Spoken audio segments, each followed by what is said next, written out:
Hello everyone and welcome back to another video.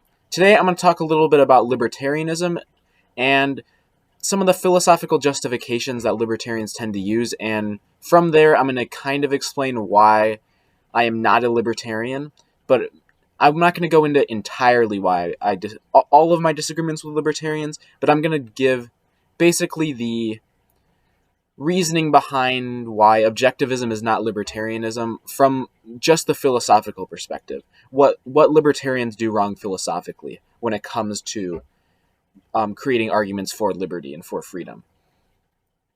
So objectivism basically comes to its beliefs on politics and most things from its ethical base and from its epistemological base of rational egoism and reason.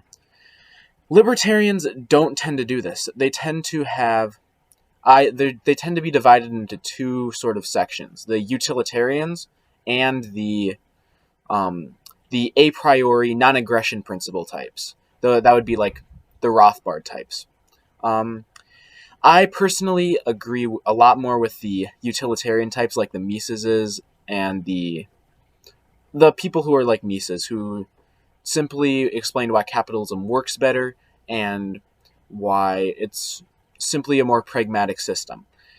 However, that ultimately fails because they don't have the same moral standard. If human beings should not act in their self-interest and have the fruits of their labor, if self-interest is immoral, even if capitalism is the more utilitarian beneficial system, people are still going to advocate for socialism because if they believe that people have the rights to another person's wealth, or that people should not be acting in their self-interest and people should sacrifice their self-interest for other people who may not be able to achieve, or things like that, or just in general, sacrifice for the poor. If people believe that, if people believe that's moral, no amount of utilitarian argument for capitalism is going to convince anyone. You need to set the moral standard. You need to say that people pursuing wealth and trying to achieve wealth is a moral good, not that it's immoral and will lead to more beneficial outcomes for people.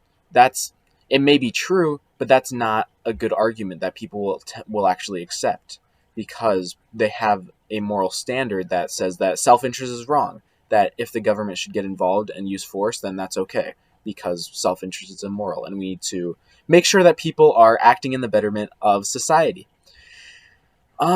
Which that is ultimately why utilitarian libertarians have not been able to defend freedom, essentially. That was kind of what the founding fathers were. They were altruistic in morality, but they did not. And so they created a political system based on freedom, but that political system hasn't been able to stand. We've repeatedly lost freedom all throughout history.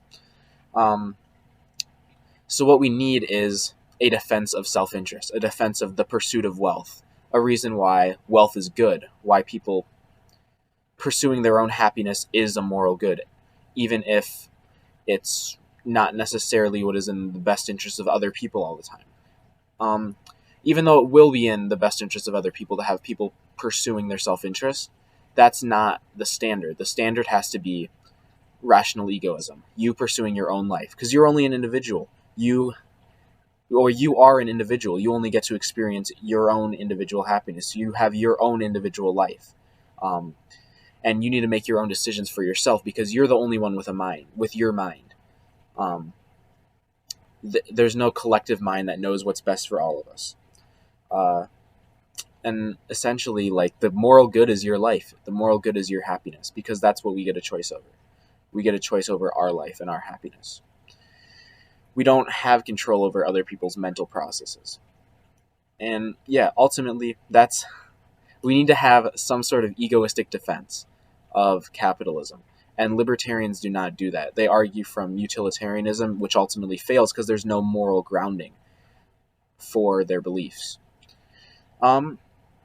Then we have the Rothbardian types, the ANCAPs, the people who argue based off this non-aggression principle, which they just pull out of their ass. Like, there's no there's no justification in reality for some non-aggression principle. They don't give that. They just say, no, we don't want people to initiate force, so no aggression. That's the principle. Why not? Why should we not have aggression? Because aggression's bad. I mean, that's not a real argument. That's simply, yeah, it doesn't make any sense. What if you want to use aggression to achieve altruism, to make more people happier, to take money from the rich and give to the poor? Why can't you do that? Because it's aggressive. What's wrong with aggression though? Like, what isn't it moral to take from some people and give to other people? I mean, Robin Hood was so moral, wasn't he? And they have no ultimate answer for this, because non-aggression is simply this abstract floating principle for them. But for objectivists, we understand that what the human mind requires is freedom. It requires the lack of force, which is our basis for not using force on people. The human mind cannot function properly when force is being acted upon it. When force is being enacted upon it, you cannot achieve happiness.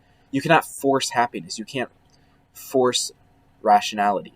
It requires a choice. It requires you to choose to integrate reality, to form concretes, to choose not to evade, to choose to focus. That's the key. But when you're forced to do things, you can't choose to focus. And that's a basic, very.